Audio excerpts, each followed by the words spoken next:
Hello friends and Sharda learning point पे आपका स्वागत है। आगे हमें अपनी जनरल अवेयरनेस की फाउंडेशन बैच के साथ एसएससी एग्ज़ाम्स के लिए तो सारी चीज़ें मैं आपको यहाँ पे बताने वाला हूँ। We will explore each section of general awareness. Exam oriented जितने भी तरह के क्वेश्चंस बन सकते हैं और जो एसएससी प्रीवियस ईयर में पूछ चुका है उन सभी के बारे में हम डिस्कस करेंगे। आज की जो वीडियो है ये वैदिक काल के ऊपर होने वाली है। सबसे पहले हम अपना जीके में बेस मजबूत करेंगे, उसके बाद हम आगे बढ़ेंगे स्टेप बाय स्टेप। तो चलिए बिना टाइम वेस्ट किए शुरू करते हैं। हमारा पहला प्रश्न है, सबसे प्राचीनतम वेद कौन सा है, यानी कि सबसे पुराना वेद जो है वो कौन है। तो इसका राइट आंसर है ऑप्शन ए, यानी कि ऋग्वेद।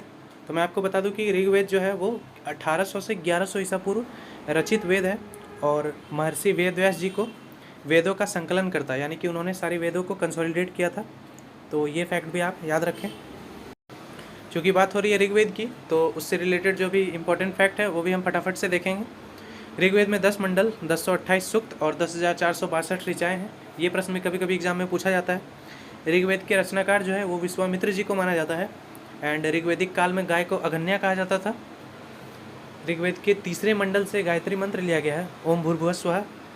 एक और इम्पॉर्टेंट बात मैं आपको बता दूं कि वर्ण व्यवस्था जो सबसे पहले समाज में थी, यानी कि ब्राह्मण, क्षत्रिय, वैश्य और शूद्र में कर्मों के आधार पर जो विभाजन था उसका उल्लेख भी सबसे पहले ऋग्वेद में ही मिलता है। तो ये बात भी आप ध्यान रखें। हमारा अगला प्रश्न है, ऋग्वेद में उल्लिखित गायत्री मंत्र किसे समर्पित है। तो इसका सही आंसर है ऑप्शन सी, यानी कि सूर्यदेव। तो मैंने आपको बताया कि गायत्री मंत्र जो है वो ऋग्वेद के कौन से मंडल में है, तो तीसरे मंडल में है। और समर्पित किसे है, सूर्यदेव को समर्पित है। तो ये दोनों ही क्वेश्चन पूछे जा सकते हैं, ध्यान रखें आप।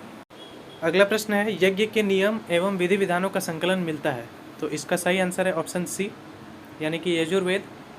यजुर्वेद से ही हमें पता चलता है यज्ञ में होने वाले नियम और अनुष्ठानों के बारे में। देखते हैं कुछ इंपॉर्टेंट फैक्ट्स।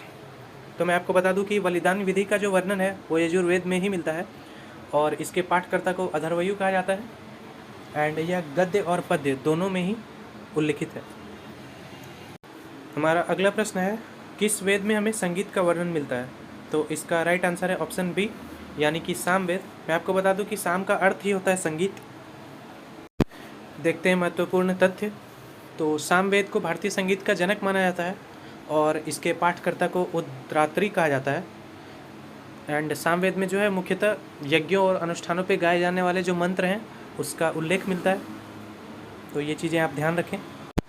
देखते हैं हमारा अगला प्रश्न, अथर्ववेद की रचना किसने की।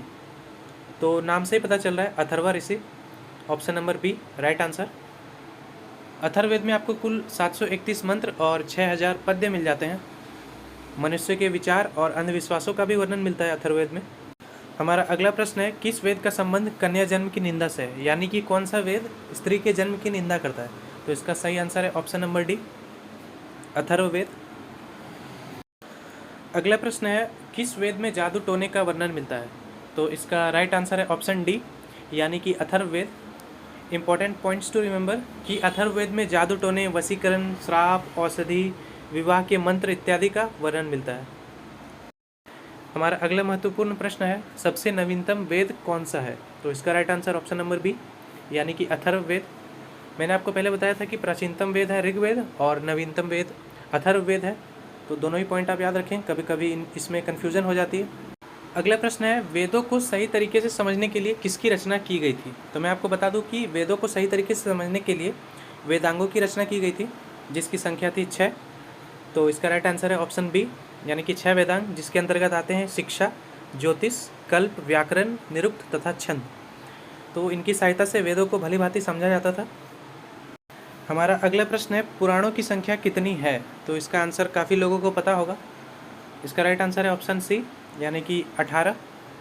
मैं आपको बता दूं कि पुराणों के रचयिता जो है वो लोमहर्ष अथवा उनके पुत्र उग्रश्रवा को माना जाता है और इसकी कुल जो संख्या है वो है 18। अगला प्रश्न है, सबसे प्राचीनतम पुराण किसे माना गया है, यानी कि सबसे पुराना जो पुराण है वो कौन सा है। तो इसका राइट आंसर है ऑप्शन ए, यानी कि मत्स्य पुराण। इसे सबसे प्रामाणिक पुराण भी माना गया है। एंड एक और बात मैं आपको बता दूं कि संस्कृत के सरल श्लोकों का यूज़ करते हुए इन पुराणों को लिखा गया है। अगला प्रश्न है, निम्न में से किसमें स्त्री को पुरुषों की अर्धांगिनी कहा गया है। तो इसका सही उत्तर है ऑप्शन बी, यानी कि शतपथ ब्राह्मण। और मैं आपको एक एडिशनल फैक्ट बता दूं कि भारत का जो आदर्श वाक्य है सत्यमेव जयते, यानी कि सत्य की विजय हो, इसे मुंडकोपनिषद से लिया गया है। तो ये फैक्ट भी आप याद रखें। अगला प्रश्न है, जैन धर्म का प्रारंभिक इतिहास जो है वो हमें कहाँ से ज्ञात होता है? तो इसका सही उत्तर है ऑप्शन बी, यानी कि कल्पसूत्र। एक और बात मैं आपको बता दूं कि कथा वस्तु जो है उसमें महात्मा बुद्ध का जीवन चरित्र वर्णन है, तो ये बात भी आप ध्यान रखें। अगला प्रश्न है, अर्थशास्त्र के लेखक कौन है? तो इसका सही आंसर है ऑप्शन बी, यानी कि कौटिल्य। कौटिल्य को हम विष्णुगुप्त के नाम से भी जानते हैं और अर्थशास्त्र 15 अधिकरणों और 180 प्रकरणों में विभाजित है, जिससे हमें मौर्यकालीन इतिहास का पता चलता है। अगला प्रश्न है, निम्न में से किसमें जम्मू कश्मीर का इतिहास वर्णित है? तो ये मोस्ट इंपॉर्टेंट क्वेश्चन है जिसे एग्जाम में घुमा फिरा के पूछा जाता है।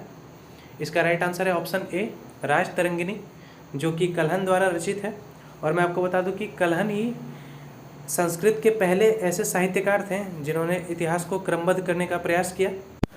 हमारा अगला प्रश्न है, अष्टाध्यायी के लेखक कौन है? तो इसका राइट आंसर है ऑप्शन बी, यानी कि पाणिनि।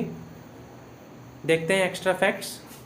अष्टाध्यायी पुस्तक जो है वो संस्कृत व्याकरण की पहली पुस्तक है और इसमें मौर्यकालीन राजनीतिक व्यवस्था के बारे में पता चलता है, तो ये पॉइंट भी आप याद रखें।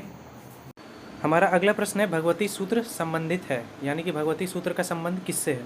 इसका राइट आंसर है ऑप्शन ए, भगवान महावीर। भगवती सूत्र एक जैन ग्रंथ है जिसमें भगवान महावीर की जीवनी का वर्णन है। मैं आशा करता हूँ कि आपको वीडियो अच्छी और इन्फॉर्मेटिव लगी होगी। अगर आप चैनल पर नए हैं तो डोंट फॉरगेट टू सब्सक्राइब। इसी तरह की नई अपडेट्स के लिए बने रहें हमारे साथ। Thank you so much for watching and have a good day.